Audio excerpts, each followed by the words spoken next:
The three suns of planet DX-249 cast strange shadows across the metal walls of the research outpost. Inside, young Lyra pressed her crystalline hands against the thick window, watching as the last ship of her people disappeared into the purple clouds above. They had left her behind. She was alone. At 14 cycles old, equivalent to a human teenager, Lyra had never imagined she would face such betrayal. Her crystalline body trembled, sending ripples of blue light across her transparent skin. The brightness, as humans would later call her species, had always prided themselves on their unity and care for their young. But when the station's main power core had started to fail, panic took over. "We cannot risk the entire team," she remembered the expedition leader saying. "The backup pod is damaged. We must leave now, before the next storm." They had promised to return with help, but Lyra had seen the fear in their light patterns. DX-249 was infamous throughout the galaxy. No one would risk coming back. The research outpost, built to study the planet's unique wildlife, now felt like a cage. Outside, the jungle stretched endlessly, filled with creatures that had already claimed the lives of 2 researchers. The scientists had called it the Monster Planet for good reason. Lyra moved away from the window and took stock of her situation. The main room of the outpost still had power, running on the backup generator. Screens displayed various readings: atmosphere composition, temperature, and wildlife movement patterns. She had food for maybe 3 months, if she was careful. The water recycler was working, at least. A deep rumble shook the station. Outside, one of the shadow stalkers prowled past, a massive creature that looked like a mix between an earth panther and a nightmare. Its black scales absorbed light, making it almost invisible in the darkness. Only its red eyes gave it away. Lyra's body automatically dimmed its natural glow, an instinct all her people shared.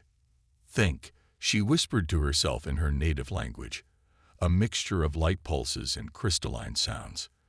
What would Teacher Mar say? She had been the best student in survival class, though no one had expected her to use those skills like this.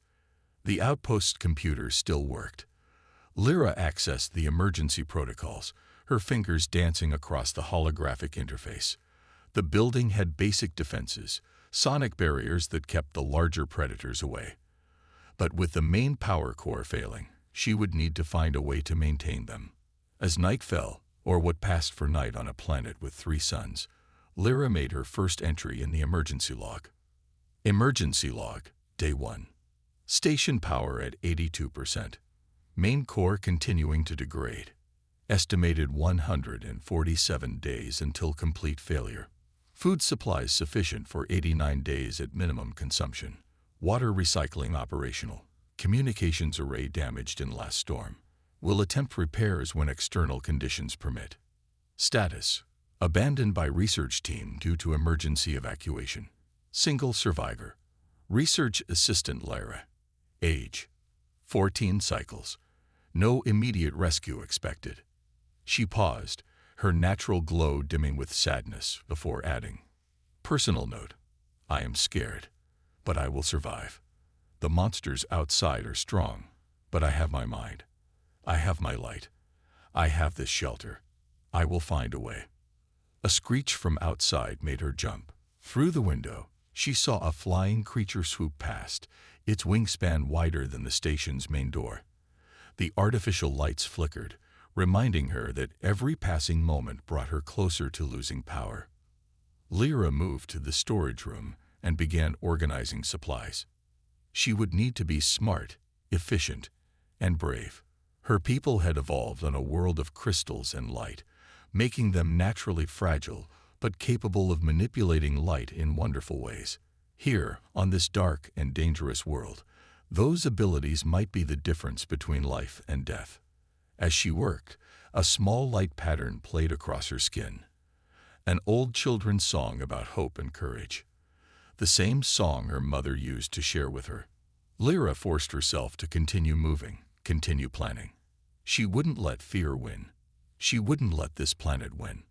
Unknown to her, at that very moment, Her distress beacon was already pulsing weakly into space, and somewhere, much farther away than she could imagine, a human mining vessel was about to pick up its signal. But for now, Lyra stood alone, a bright crystal of hope in a world of monsters, determined to shine on until help arrived. If it ever did. 2 weeks had passed since the abandonment. Lyra stood in the airlock of the research station, checking her makeshift protective suit for the 3rd time. She had to venture outside. The food supplies were running low, and she had discovered edible plants in the station's database. Outer temperature, 40 degrees. Air quality, poor. Time until sunset, 6 hours, the computer announced in its flat voice. Lyra took a deep breath, her crystalline body pulsing with nervous light. The door opened with a hiss. The alien jungle stretched before her, a maze of towering purple plants and twisted vines. The 3 suns painted everything in strange colors, creating shadows that seemed to move on their own. Lyra activated her species' natural defense, bending light around her body to become partially transparent. She had learned many things in these 2 weeks. The shadow stalkers hunted mainly by sound, not sight. Their massive bodies, bigger than the station's kitchen, moved with surprising silence, but they couldn't climb the thick trunk trees with their glowing bark. Lyra moved carefully, each step planned. In her hand, she held a metal rod from a broken scanner, her only weapon. The closest patch of edible plants was 30 meters away. She had watched it for days from the station's windows, marking the times when predators were least active. A sound like breaking glass made her freeze. Above, a flock of blade wings soared past, their razor-sharp feathers glinting in the sunlight. Lyra pressed herself against a tree, using its glow to mask her own natural light. The blade wings were known to attack anything that shined too brightly. When they passed, she continued her careful journey. The earth felt strange under her feet, soft and alive, unlike the crystal grounds of her homeworld. Every few steps, she paused to listen and look. The station's teachings echoed in her mind. Survival is about patience. Rush, and you die. Finally, she reached the patch of plants. Their leaves were a deep blue, marked with spots that matched the database images perfectly. As she began to harvest them, something caught her attention, a pattern in the ground she hadn't noticed before. It was a footprint, but not from any creature she knew. It was huge, deep, and fresh. A low growl made her light patterns flutter in fear. Slowly, Lyra turned around. Standing there, not 20 meters away, was something the researchers had only seen once, the reason they'd built the station with such strong walls. The locals called it a mountain walker. It stood as tall as 3 shadow stalkers stacked on top of each other, with 6 legs and a body covered in what looked like natural armor. Its head housed 4 eyes, all focused directly on her. Lyra didn't move. Her survival training kicked in. She bent light around herself until she was nearly invisible, holding her breath. The mountain walker took a step forward, its foot creating another massive print in the soil. Then it did something unexpected. It released a deep, rumbling sound. Not aggressive, but more like curiosity. It could still see her, despite her light bending, but it wasn't attacking. With trembling hands, Lyra slowly placed her gathered plants on the ground. She remembered reading that mountain walkers were intelligent, perhaps even as smart as her people. They were territorial, but not needlessly violent. She bowed her head slightly, a universal sign of respect among spacefaring races. The creature watched her for what felt like hours but was probably only minutes. Then, to her amazement, it lowered its massive head in return. The mountain walker turned away, each step shaking the ground, and disappeared into the jungle. Lyra waited until she could no longer feel its footsteps before grabbing her plants and hurrying back to the station. That night, as she logged her experience, Lyra realized something important. She wrote, "Emergency log, day 15. Found edible plants as planned. Encountered a mountain walker. Survived. Important discovery. This planet isn't just dangerous, it's complex. The monsters here aren't simply monsters. To survive, I need to understand them, not just fear them. Status update. Food supplies extended by 2 weeks. Learn to use my light bending more effectively. Still no response to distress signal. Power core at 76%. Personal note. Today I was terrified. But I also felt alive. I'm learning. Growing stronger. Maybe that's what survival really means. Outside her window, the strange purple jungle glowed under the light of the smallest sun. Somewhere out there, the mountain walker roamed its territory. And somewhere up in space, though Lyra didn't know it yet, a human ship was picking up the first faint traces of her distress beacon. 3 months into her solitude on DX-249, Lyra sat cross-legged before the station's broken communications array. Parts were scattered around her, her crystalline fingers working carefully with tools meant for hands twice her size. Her body glowed with focused concentration, providing light in the dimly lit repair bay. Connect the blue wire to the power source, then the red to the transmitter, she muttered, following the repair manual displayed on her tablet. She had failed 6 times before, but today felt different. Living on this monster planet had taught her patience. The station's power had dropped to 54%. Soon, the sonic barriers would start failing.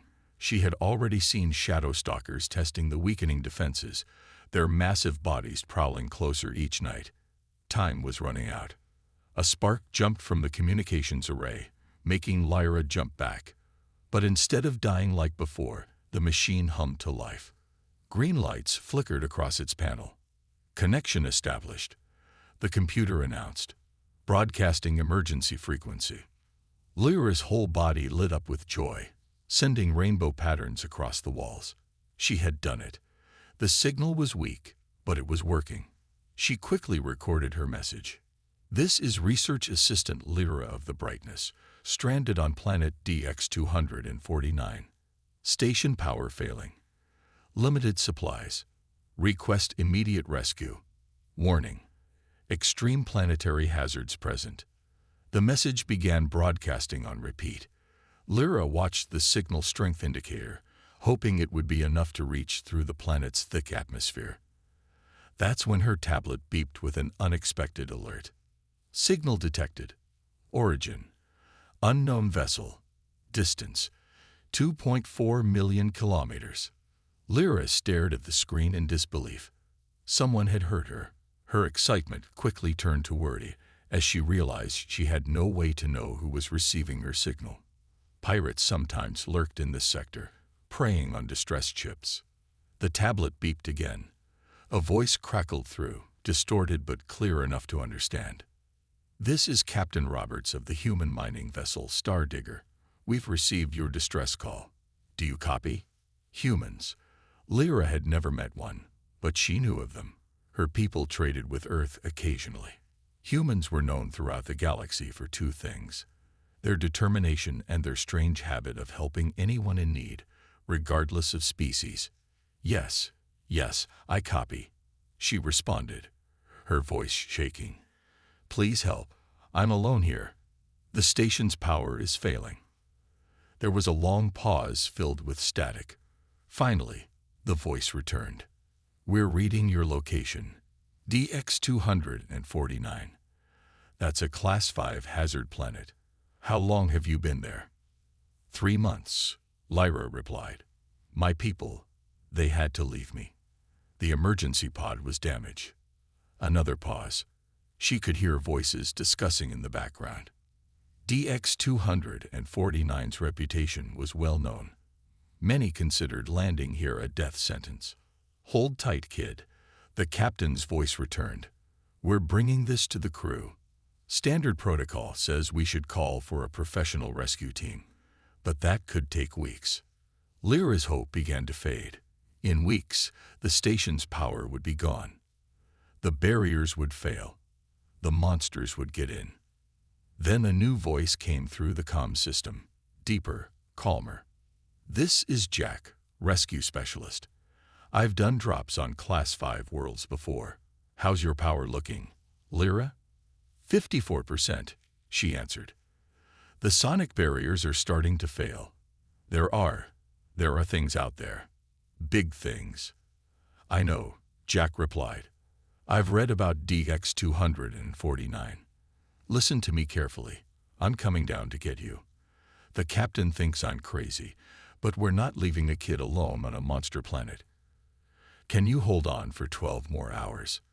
Lyra's light pattern swirled with a mix of hope and fear. Yes, she said firmly. I can hold on. Good. Keep your barriers running. Save power where you can.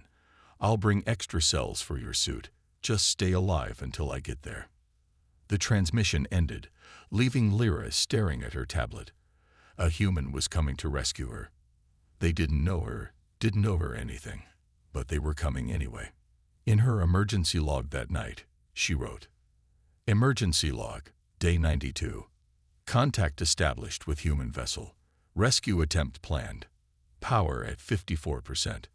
Barriers holding, but weakening. Personal note, the humans are coming. Everyone knows humans do crazy things to help others. I never thought I'd be glad for their craziness. Please hurry, Jack. The shadows are getting closer. Outside, a shadow stalker howled at the triple moons. Inside, a young crystalline alien waited, her glow steady and hopeful, for a human hero she had never met but already trusted to save her life. The roar of engines broke the usual sounds of DX-249's jungle. Lyra watched from the station's window as a small ship cut through the purple clouds, its hull glowing red from atmospheric entry. Her rescuer was coming, but so were the planet's deadliest hunters. The ship's descent had stirred up the local wildlife. 3 shadow stalkers already circled the station, drawn by the noise. Above, blade wings screeched at the intruder in their sky. Even the mountain walker had returned, standing at the jungle's edge, watching. Warning. Sonic barriers at 40% power, the station's computer announced. Multiple large life forms detected within security perimeter. Lyra adjusted her protective suit and checked her light-bending controls one last time. Jack's ship would land in the small clearing about 100 meters from the station. She would need to run that distance while every predator on DX-249 watched. The rescue ship touched down with surprising grace, its landing struts sinking into the soft soil. Steam hissed from its cooling engines. The door opened, and Lyra got her first look at a human. Jack was tall, wearing thick armor painted in dark colors. His helmet had a clear visor, showing a face with kind eyes and a gray beard. He carried what looked like weapons on both hips and a large pack on his back. The moment he stepped out, he scanned the area, noticed the shadow stalkers, and spoke into his comm. Lyra, I see the welcome committee. Stay in the station. I'm coming to you. No. Lyra responded through her suit's radio. The barriers are failing. If you wait, they'll surround us completely. I can run to you. I've learned how to move here. There was a pause. A shadow stalker growled, moving closer to Jack's position. He drew something from his hip, not a weapon, but a device that emitted a high-pitched sound. The creature backed away. Okay, Jack said, but we do this smart. I'm sending you a sound device frequency. Set your suit to broadcast it. Then when I give the signal, run straight to me. Don't stop, don't look back. Understand? Lyra quickly adjusted her suit's settings. Her hands trembled, but her voice was steady. Ready. Now. Lyra burst through the station's door. Immediately, she activated her light bending, becoming almost invisible. The sound device's frequency filled the air around her, keeping the shadow stalkers at bay. Her feet knew this ground now. 3 months of careful study telling her where to step. A blade wing dove at her, but Jack's weapon fired something that exploded in bright light above them. The creature screeched and flew away. 20 meters left to run. That's when the mountain walker moved. It stepped forward, blocking her path to the ship. Jack raised his weapon, but Lyra called out, "Wait, don't shoot." She stopped running, and despite every survival instinct screaming at her, deactivated her light bending. The mountain walker lowered its massive head, just like before. Lyra bowed slightly, her crystal body glowing with calm, steady light. The giant creature made that same curious rumble she remembered. Then, to Jack's amazement, it stepped aside. "Well, I'll be damned," he muttered. "Run, kid. Now." Lyra sprinted the final distance. Jack's strong hands pulled her into the ship just as a shadow stalker leaped. The doors slammed shut, and they heard massive claws scratch against the hull. Inside the safety of the ship, Lyra finally looked up at her rescuer properly. Jack had removed his helmet, revealing a kind, weathered face that reminded her of her favorite teacher back home. "You've survived here for 3 months?" he asked, checking her suit for damage. "Alone?" Lyra nodded. "The planet. It's not just dangerous. It's—" She struggled to find the right words. "It's alive," Jack finished for her. "Really alive. And you learned to live with it instead of just fighting it. That's why the big one let you pass." The ship's engines powered up, preparing for takeoff. Through the window, Lyra saw the mountain walker watching them. She raised her hand in farewell, her crystal body glowing with gratitude. "Thank you," she said to Jack. "Humans really do crazy things to help others." Jack laughed as he strapped them in for takeoff. "Kid, you haven't seen crazy yet. Wait until you meet the rest of my crew. Now, let's get you off this monster planet." As the ship lifted off, Lyra wrote one last entry in her portable log. Emergency log. Final day on DX-249. Rescued by human named Jack. Learned final lesson about survival. Sometimes the bravest thing isn't facing monsters alone, but trusting others to help you face them. Emergency landing required. The ship's computer announced suddenly. Jack's face turned serious as red warning lights flashed across the cockpit. They had barely made it 2 kilometers into the air. "Engine damage," he muttered, checking the screens. "Those claw marks from the shadow stalker. They hit something important." Lyra's crystal body dimmed with fear. "We have to go back to the station." "No," Jack shook his head. "Station's power is too low. We need to reach my backup landing site. It's 20 kilometers away, near the mountains. We'll have to go on foot." The ship landed in a small clearing. Jack quickly gathered supplies: food, water, portable barriers, and his weapons. He handed Lyra a small device. "Emergency beacon," he explained. "If we get separated, press this button. I'll find you." They stepped out into DX-249's strange daylight. 2 of the planet's suns were setting, but the third was rising, creating weird shadows everywhere. Jack checked his map device. "Stay close," he said. "I'll teach you some human survival tricks. You teach me about the creatures here. Deal?" Lyra nodded, her fear mixing with excitement. She had never met anyone who treated her like an equal partner before. They moved through the jungle carefully. Jack showed her how to walk silently, even in the thick vegetation. He taught her to read broken branches and disturbed soil, signs of large animals passing by. "Humans don't have special powers like your light bending," Jack explained as they rested under a glowing tree. "We survive by learning, adapting, and being clever." Lyra shared her knowledge too. She showed him which plants were safe to touch and which would release poisonous spores. She taught him how to recognize a shadow stalker's hunting call versus its warning cry. "The mountain walkers," she explained, "they're not just big animals. They remember faces, actions. If you show respect, they show it back." Jack listened carefully, taking notes on his tablet. "That's valuable information. Could save other people's lives someday."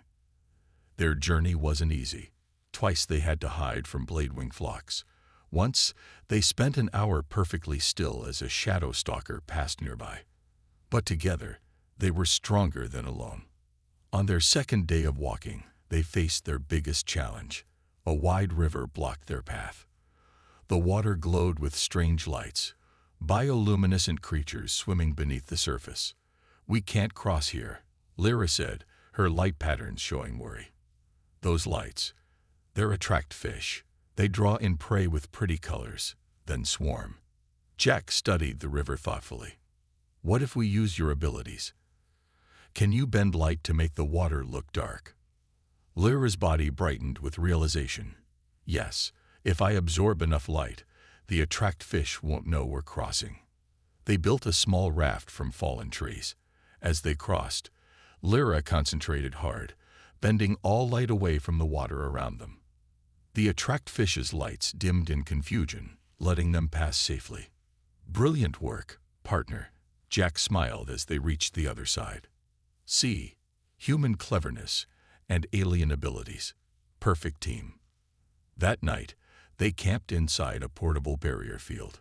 Jack shared some human food, something called chocolate that made Lyra's light patterns dance with delight.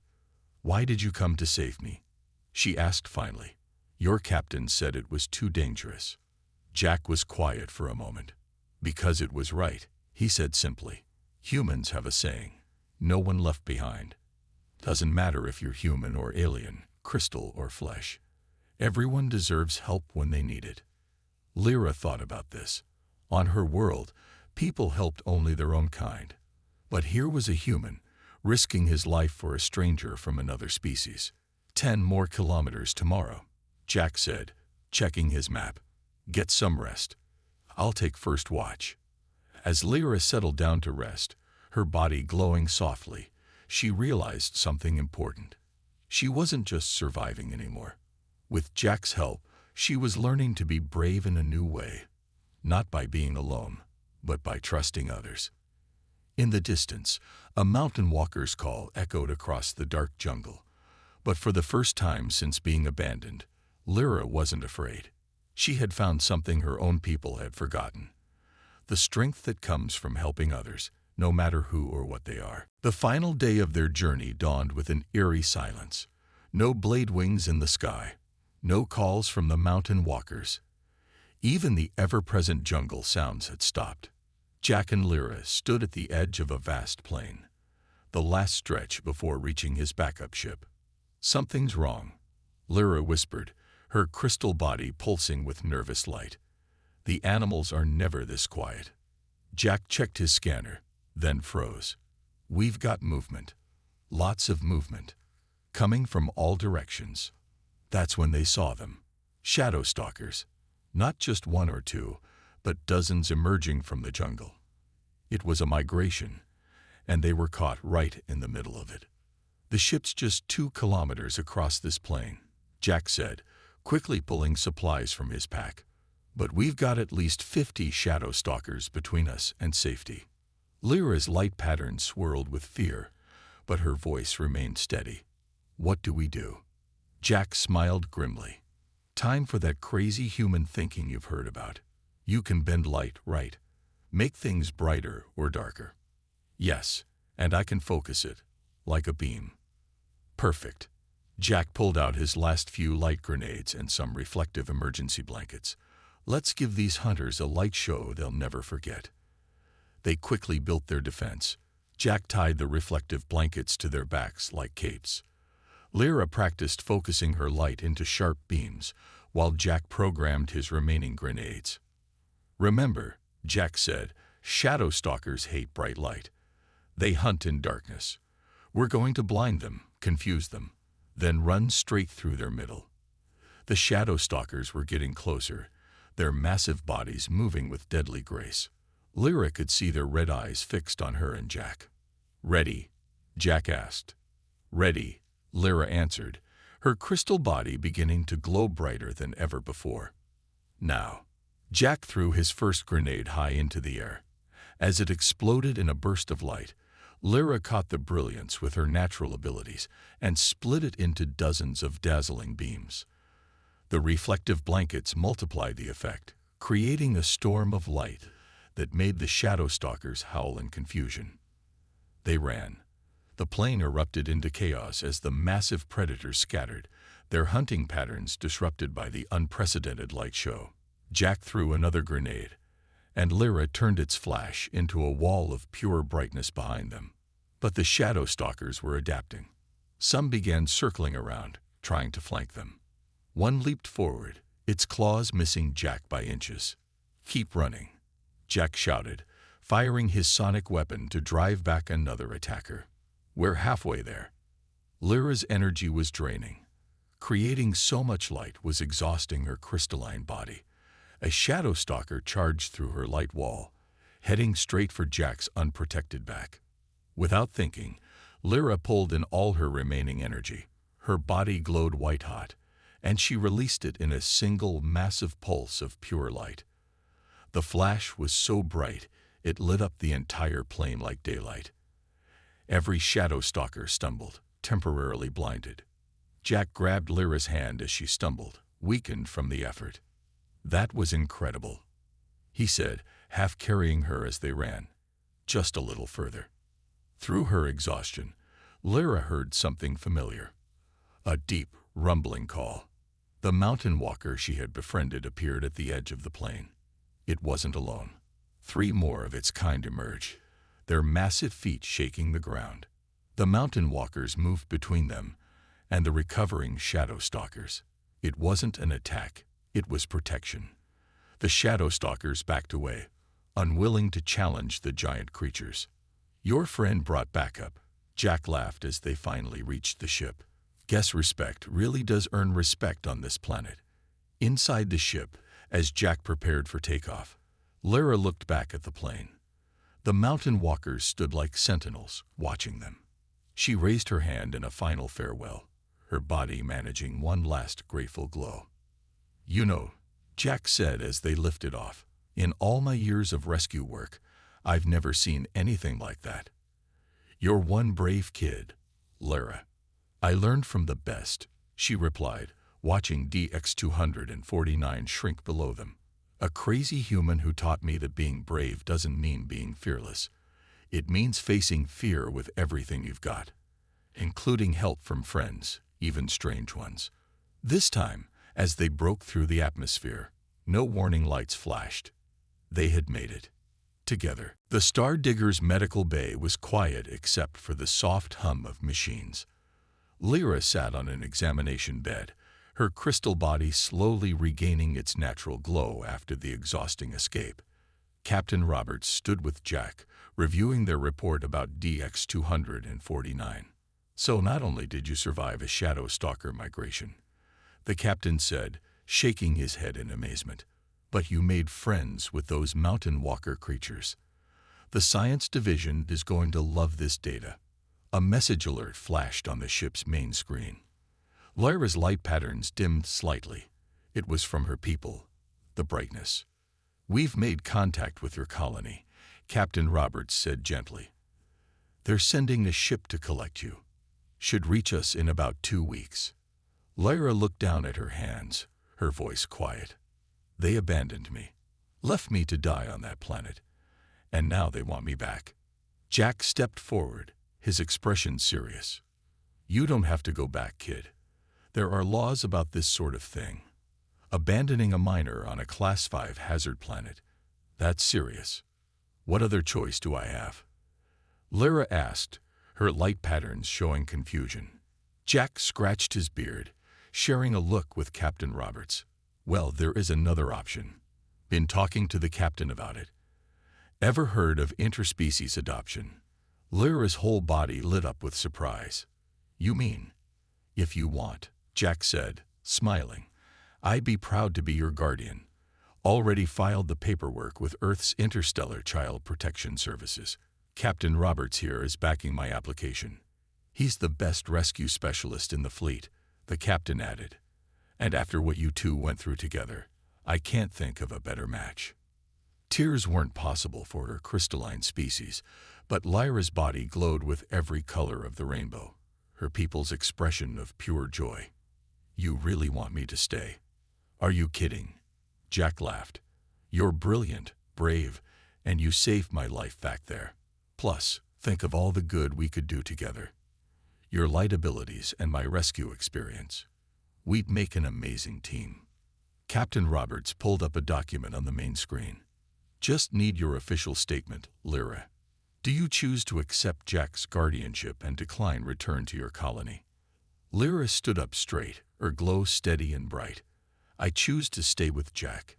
He didn't just rescue me.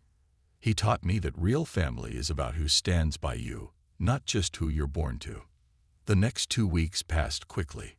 Lyra learned about human customs while teaching the crew about her people's culture. Jack helped her set up her own quarters on the ship, complete with special crystal-growing lights that made her feel at home. When the Brightness ship finally arrived, their representatives were shocked to find Lyra refusing to return. They were even more shocked when Captain Roberts presented them with official Earth documentation, charging them with child endangerment. "The girl stays with us," he said firmly, "unless you want this incident reported to the Galactic Council." They left quickly after that.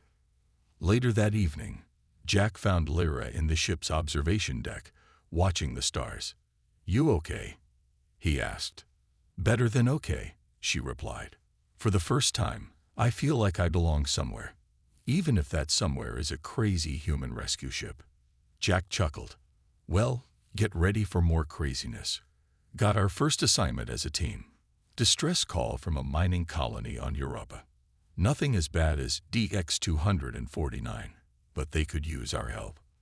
Lyra's body pulsed with excitement. "When do we start?" "That's my girl," Jack grinned. "First thing tomorrow. Better get some rest."